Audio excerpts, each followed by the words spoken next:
Hi, this is Krishna Iyer with the Iyer think tank in Delray Beach. This is the Iran segment of our presentation this morning. We are going to be talking about two articles that I found important, actually, three articles that I found important with respect to the war in Iran. Basically, our first article is actually going to be telling the truth about the cost of war. When reviewing the casualty counts from all of the different media sources, we are finding that there is some fabrication of data. There is being fabrication by the international governments. The government coalitions that run the media sources are hiding the casualties so that they can protect Donald Trump from, criminal prosecution at the International Criminal Court. We believe that that is happening. It is a secretive campaign to prevent Donald Trump from being charged at the International Criminal Court. And this goes along with what's ever happened about the United States government and its endless campaigns of wars against the Islamic people. They're racist, witch hunting Christian butchers that have mass murdered in Iraq, Afghanistan, Syria, Yemen, Nigeria, Somalia. The list goes on and on and on. But I'm just going to talk about this article from the Times. It says, telling the truth about the cost of war. A half century ago, the Pentagon's misleading claims about civilian deaths in Vietnam eroded public trust and ultimately support for the war. The United States military today claims to have learned the hard lessons of that and subsequent wars. It's put in place an elaborate system intended to minimize civilian casualties, including an Obama-era requirement that forces have near certainty that no civilian will be harmed before launching an attack. Intelligent analysts select targets, targeteers study models to calculate the most precise angles to strike. Teams of lawyers evaluate plans, and the Pentagon later discloses the few civilians who still inevitably and tragically wind up getting killed. It turns out all this is an illusion. The Pentagon is killing far more civilians than it acknowledges, according to a recent report in the New York Times and other findings. A system intended to ensure transparency and accountability appears instead to be enabling the Pentagon to fool itself, as well as the rest of us, about the true cost of the strikes. It is often feeding bad intelligence into the intricate targeting system in the first place, and then failing to thoroughly investigate civilian deaths after an attack. American-led military coalition has claimed, for instance, that the ratio of civilian deaths to airstrikes in the operation against the Islamic State in Iraq is one of every 157 strikes. The New York Times Sunday Magazine account found a ratio of civilian deaths for every 5 airstrikes, more than 31 times the Pentagon's claim. The true number, wrote the authors Azmat Khan and Anand Gopal, is at such a distance from official claims that in terms of civilian deaths, then this may be the least transparent war in American history. Mr. Khan's and Mr. Gopal's reporting provided the first systematic ground-based sample of airstrikes in Iraq since the operation began in 2014. They visited the sites of nearly 150 airstrikes in northern Iraq after ISIS was expelled, and they interviewed hundreds of witnesses, survivors, and others. They photographed bomb fragments and mapped the destruction with satellite imagery, and they took the data to experts at the United States base in Qatar. The article's organizing narratives was the tragic story of Basim Rosen, whose wife, daughter, nephew, and brother were killed in 2015 in a coalition airstrike on their side-by-side home in Mosul, the main ISIS stronghold in Iraq. Video and written records showed that the coalition misidentified the two compounds as an ISIS car bomb factory or command center. Before the writers took up the case, coalition officials had not included the Razo family in the accounting of civilian victims. When Mr. Razo asked for compensation, the military eventually offered him the insulting sum of $15,000. The Cost of War Project at Brown University estimates that over 200,000 civilians have been killed in Afghanistan, Iraq, and Pakistan since 2001. Most experts attribute a majority of the civilian deaths to extremists. Although international law obligates combatants to minimize harm to civilians, it is unrealistic to think that civilian deaths can be prevented. Yet the reporting by Ms. Khan and Mr. Gopal suggest that America could be doing far more to protect civilians. They said they had found consistent failure by the American-led coalition to investigate claims and carefully keep proper records. Some deaths occurred because civilians were close to ISIS targets. Many others, however, appear to be recorded wrongly by flawed or outdated intelligence that conflated civilians with combatants. The article said the military seldom recognized its failures or made changes to prevent civilian deaths. To some extent, the American people may be blind to this carnage, having been lulled by their military and political leaders into believing that advanced technology and precision strikes kill the bad guys while sparing the innocent. The seductive concept took hold with video of seemingly pinpoint strikes during the first Persian Gulf War and was reinforced since by widespread use of drone strikes by President George Bush, Barack Obama, and Donald Trump against faraway targets. However, the precise weapons, the planners, and skilled fighters, war inevitably includes mistakes that kill civilians. Leaders need to be honest that there is no such thing as antiseptic combat, while Americans need to understand the full cost and consequences of military action undertaken in their name. These are not idle concerns. The pace of attacks and civilian casualties seems to be rising, and with them the potential for alienating the very people America hopes to save. The anti-ISIS fight has quickened and moved into crowded cities, but the president has also given field commanders more authority to make battlefield decisions in ill-defined hunts for terrorists. Civilian deaths impose another penalty. They become a recruiting tool for terrorists and undermine counterterrorism operations. It's up to Congress to ensure the accountability and transparency if the administration does not, by holding hearings and demanding answers. So you can see this is seeing large gaps. The racist Christian neo-Nazi witch hunters of the U.S. government are hiding civilian casualties in Iran. I can tell it. This article, refers to the ISIS war, the Iraq, the endless wars of the United States. But it's the same theme here. They're hiding the civilian casualties in order to protect the, Trump administration from war crimes,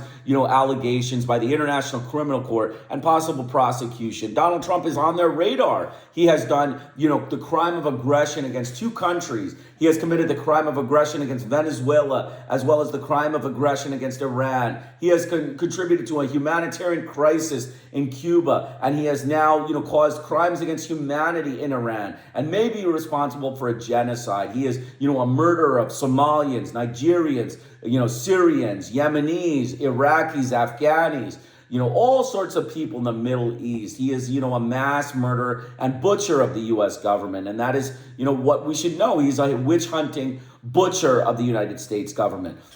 And so it's important to understand that I believe the war casualty count that this war is providing is, is deflated. They are not they're not giving us the proper casualties. It's a propaganda war to protect, Donald Trump from prosecution internationally. It will eventually come out. All their war crimes will eventually come out. But I think people should be knowledgeable that the government is hiding stuff. There's a secretive campaign to ensure that Donald Trump does not get charged by the International Criminal Court. And I think that's the wrong approach to this war. I think we should, disclose the casualties transparently the way they are to be disclosed. We should disclose all the families that have been slaughtered at the hands of the U.S. Christian witch hunters. We should, expose all the casualties that have been exposed as a result of Israeli bombings in Lebanon. All of that stuff needs to come to the front table and be produced accurately and reproducibly and transparently so that the people know what's happening. Even if the American public is okay with this sort of, hiding and secretive action, the world public is not. And I guarantee most of the Muslim countries, the people in the Muslim countries want to see accurate statistics. Most of the people in the Asian countries, the Buddhists, want to see accurate statistics. Most of the people in the Hindu countries want to see accurate statistics. And most of the people in African and South American countries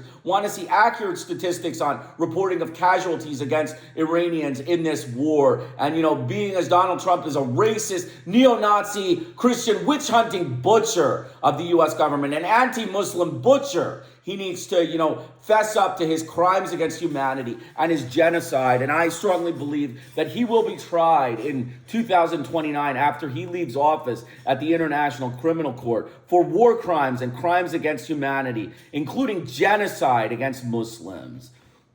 So that is the first article. The second article I'm going to talk about is, states should act to end war and ensure accountability.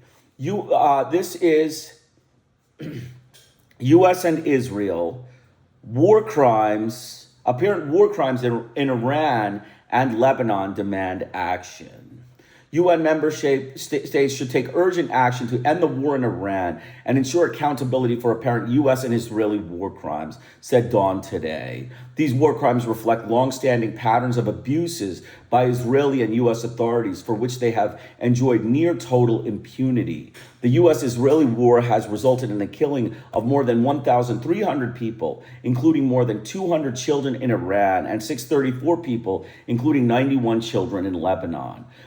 In more days, U.S. and Israeli forces have launched a war of choice, killing hundreds of civilians, displacing hundreds of thousands, bombed scores of schools, health facilities, and fuel depots, and dropped white phosphorus on civilian communities, said Omar Shakir, Dawn's executive director. The international community's failure to act with its most fundamental norms of international law are being challenged, risks plunging the world further into a lawless era in which civilians across the globe are at risk. The UN General Assembly should convene an emergency session to demand an end to this illegal war on Iran. Iran and other countries in the region should file Article 12.3 declarations granting the International Criminal Court jurisdiction over crimes committed on their territory, provide access to UN fact finders and human rights mechanisms, and to preserve evidence of abuses. The United States Constitution gives the power to declare war to Congress, and the War Powers Resolution of 1973 empowers Congress to authorize ongoing military action overseas. The U.S. decision to wage war against Iran has violated international and domestic law, as Dawn has documented and members of Congress have stated, but Congress nevertheless failed to stop it. On March 4th, the Senate rejected 33-47 a resolution which called for the war which called an end to the war on party lines. On March 5th, the House rejected a similar resolution by a vote of 219 to 12. Congress's failure to use its constitutional authority forecloses the clearest path to ending the war domestically and underscores the need for action by other states. Already on the war's first day, UN Secretary General Guterres said the U.S. and Israel's use of force undermined international peace and security. The growing number of governments, including Spain, Switzerland, Oman, China, and Pakistan, have also called out the illegality of the U.S. war on Iran. The United Nations Security Council has held an emergency meeting on February 28, 2026, but failed to take any action or pass any resolution. When the Security Council fails or is unable to act, the UN General Assembly can convene an emergency special session and recommend collective measures under a so-called Uniting for Peace resolution. The emergency special sessions can be initiated at the request of 7 members of the UN Security Council or by a majority of the UN member states.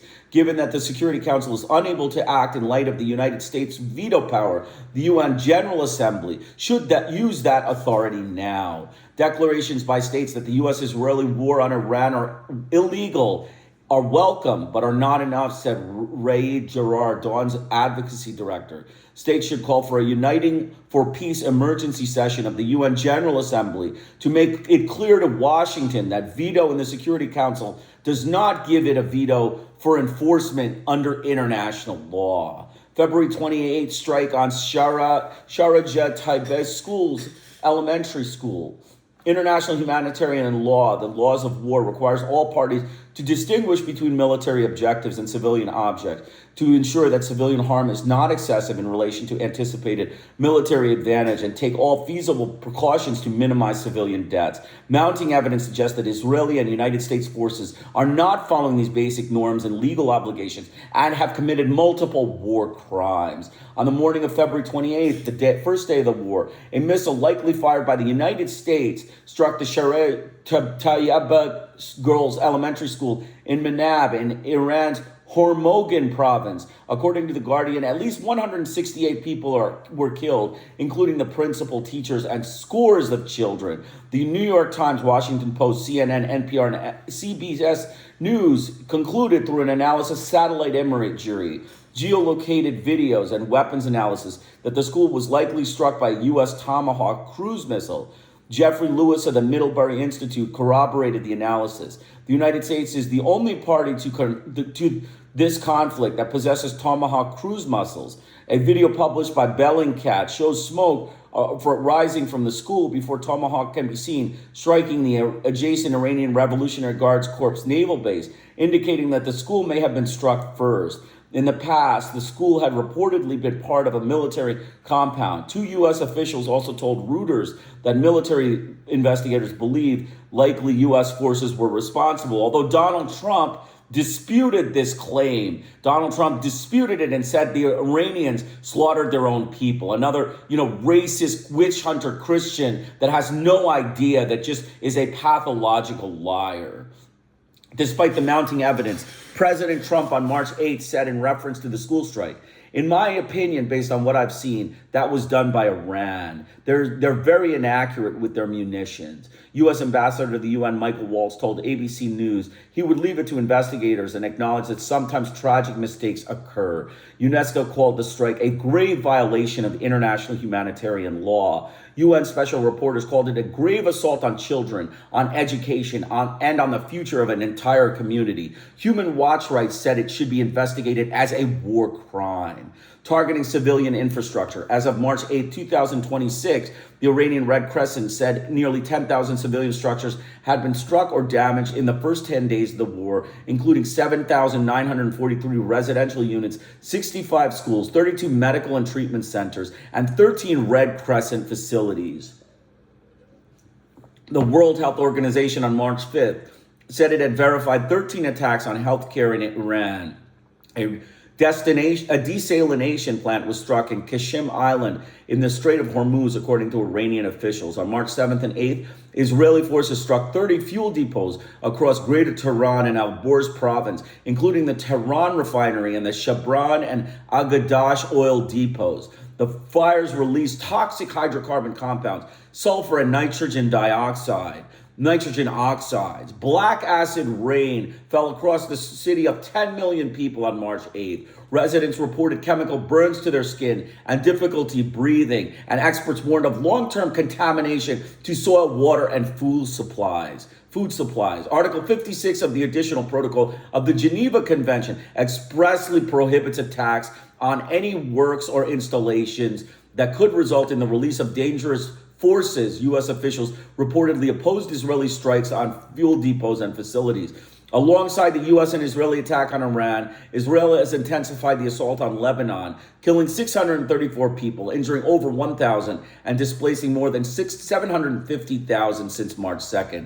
Israeli forces also unlawfully used artillery-fired white phosphorus over residential areas in the southern Lebanese town of Yomor on March 3rd, according to Human Rights Watch. HRW verified and geolocated 8 images showing airburst white phosphorus munitions being deployed over their homes. HRW has previously documented Israeli white phosphorus use in at least 17 Lebanese municipalities in October 2023, as well as in Gaza. Using airburst white phosphorus over populated civilian areas violates the international humanitarian law prohibition against indiscriminate attacks and requirement to take all feasible precautions to avoid civilian harm. In addition, on March 6, Israeli soldiers killed 41 civilians, according to Lebanon's Army of Ministry of Public Health. According to CNN, the Lebanese military said Israeli forces disguised themselves, including by using vehicles and ambulances. Article 37 of the first additional protocol to the Geneva Convention prohibits perfidy,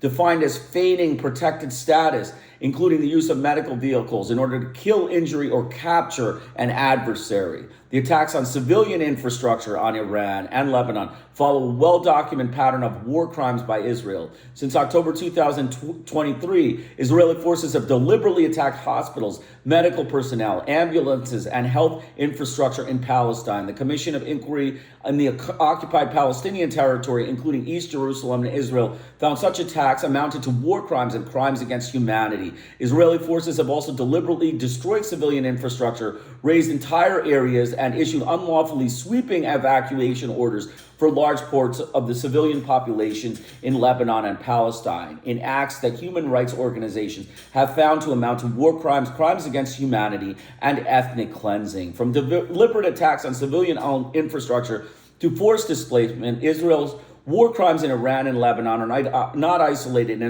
incidents. They reflect a longstanding political decision to disregard the laws of war and the protection of civilians, said Michael Schaefer Omar Mann, director for the Israel-Palestine at Dawn. Every government that failed to act as these abuses took place in Gaza effectively gave the green light for these crimes to be replicated again and again. These are the harrowing reports of possible unlawfully indiscriminate attacks and other war crimes committed by Iranian forces throughout the region, including a ballistic missile strike on a synagogue in Beit Shemesh in Israel, which reportedly killed 9 civilians, including 3 teenage siblings. Fighting impunity. International mechanisms for fighting impunity. International mechanisms for accountability were created for situations in which states are unwilling or unable to investigate allegations of their own war crimes and other violations of international law. Israel and the U.S. both have a years-long record of failing to hold perpetrators of grave abuses to account. So I'm just going to intercede here with some statements. Okay, we understand that the Israeli government is, doing the slaughter, but this is an American war. Let's, be frank. I think that the dossier needs to go against Donald Trump. This is an American war. Israel may be carrying out, its hitman type thing, but ultimately the responsibility here goes to Donald Trump. And Donald Trump needs to have the dossier by the International Criminal Court for crimes against humanity in this war. He is a mass murderer, anti-Muslim, witch-hunting butcher of the United States government. He is a witch hunter for nuclear weapons, and that is why he went into this war. And he forced the Israelis to go into this war for him, for his own, edification, and for his own feeling of empowerment that he's able to racially oppress and mass murder Muslims. And, he wanted his popularity to skyrocket.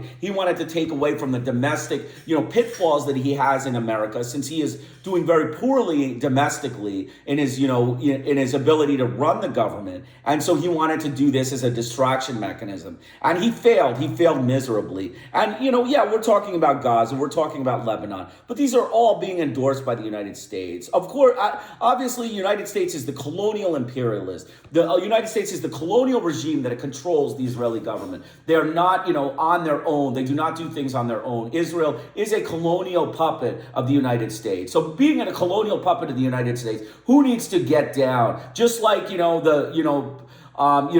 Mussolini was a colonial puppet of Hitler. Similarly, Netanyahu is a colonial puppet of Donald Trump. And Donald Trump needs to go down for all the war crimes Israel has committed, as well as what the United States has committed. And if we can't get him on Israeli war crimes, we should get him certainly on American war crimes. There's plenty to go around of American war crimes that this white Christian, racist, gangster, neo-Nazi, witch-hunting, nuclear butcher has, criminally, caused in Iran and, all of the other Middle Eastern places, including Somalia, Yemen, Nigeria, Syria, Afghanistan, Iraq, the list goes on. International mechanisms, in its review of 10 years of military investigations into alleged war crimes committed in Gaza, the Israeli human rights group Yesh Din said in a May 2024 report that it is highly doubtful that Israel has the ability to independently and fairly investigate allegations of breaches of international law, and concluded, we cannot but grimly conclude that Israeli law enforcement system has proven it is not interested in investigating suspicions of war crimes properly, and certainly is not interested in investigating decisions such as its policy use on fire. The crimes come on top of political interference with the bodies charged with investigating war crimes, most notably the indictment of the IDF's military advocate general relating to their investigation of torture, murder, rape of detainees. The U.S. has failed to hold to account Americans who have carried out grave international crimes, including torture and war crimes in Afghanistan and Iraq. President Trump has issued pardons in the few cases where Americans were actually convicted of war crimes, including cases where civilians were deliberately targeted in Afghanistan and Iraq. The United States has also put enormous pressure on international investigatory mechanisms such as the International Criminal Court, to end its injuries and investigation into international crimes committed by the United States and Israeli nationals, including by putting sanctions on the court, prosecutors and judges, and human rights defenders. Beyond refusing to investigate it, the U.S. has threatened to commit further war crimes. Secretary of War Pete Hegseth declared on March 2nd Pentagon press conference that the United States is operating with no stupid rules of engagement, and regardless of what so-called international institutions say, President Trump posted on Truth Social on March 9th that the U.S. would take out easily destroyable targets that will make it virtually impossible for Iran to ever be built back as a nation again.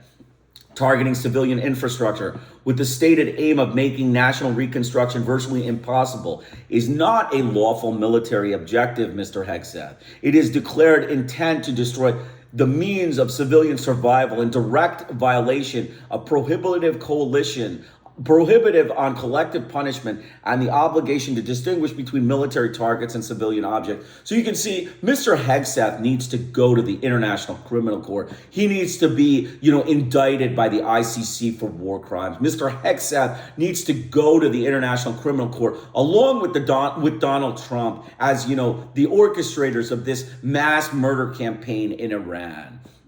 U.S. officials are not just threatening to commit future war crimes, they're admitting that their current policy sanctions the commission of war crimes with impunity, Giroir said. Israeli and U.S. authorities have designed a system to shield themselves from accountability for their grave crimes.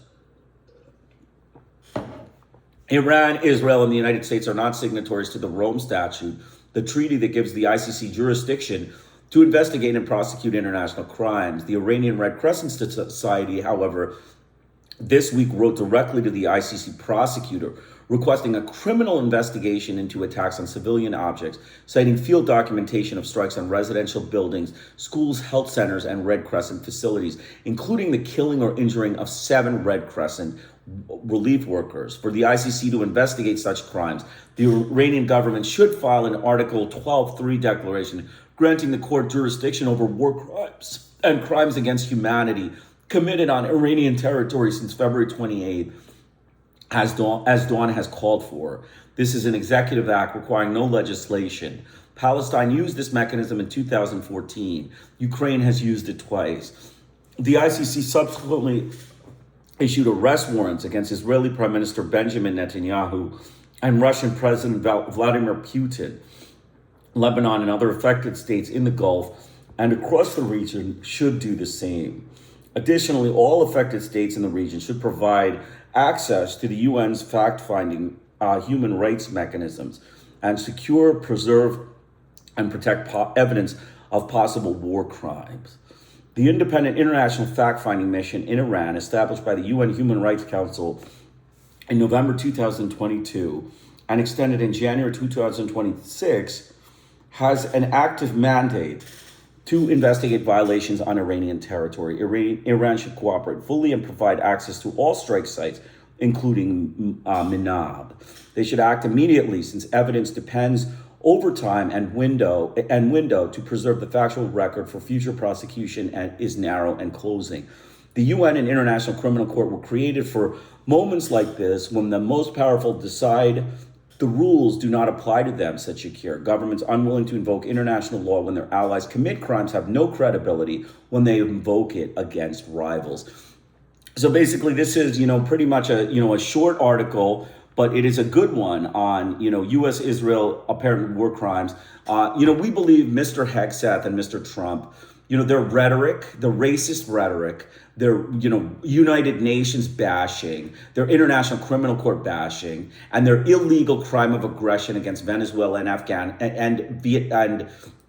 Iran, and their, humanitarian blockade on Cuba, as well as their slaughter of civilians in Minab, their slaughter of multiple residential facilities, their attack on schools and healthcare facilities in Iran, their, slaughter of, children and infants in Iran, and their, mass murder campaign across the Middle East as long as Trump has been president.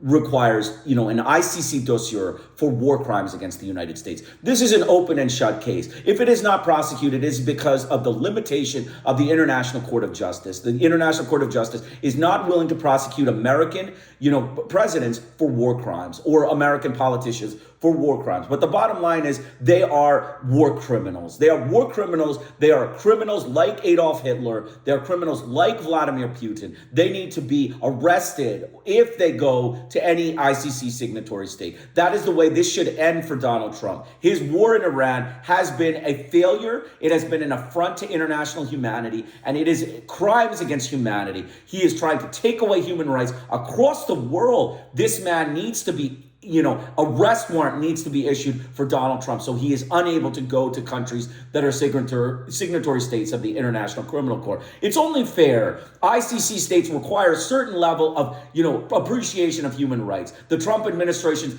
open flaunting of human rights. Their open, racism against immigrants and, colored people. Their open racism against religious minorities in America and their open racism against ethnic people in America is an example of, criminal activity by the U.S. government. And so, I'm going to put the article in the discussion section. This is the article for Iran. I am going to have additional podcasts today on the Arab perspective on Iran, what the Arabs are saying about the Iran war. They're, not being interested in the Iran war. That'll come later. I hope you enjoy it. Krishna Iyer with the Iyer Think Tank in Delray Beach. Have a great day. And again, I request comments on any of the statements I made if you do not agree with them or if you feel that, they are not, accurate. Have a great day.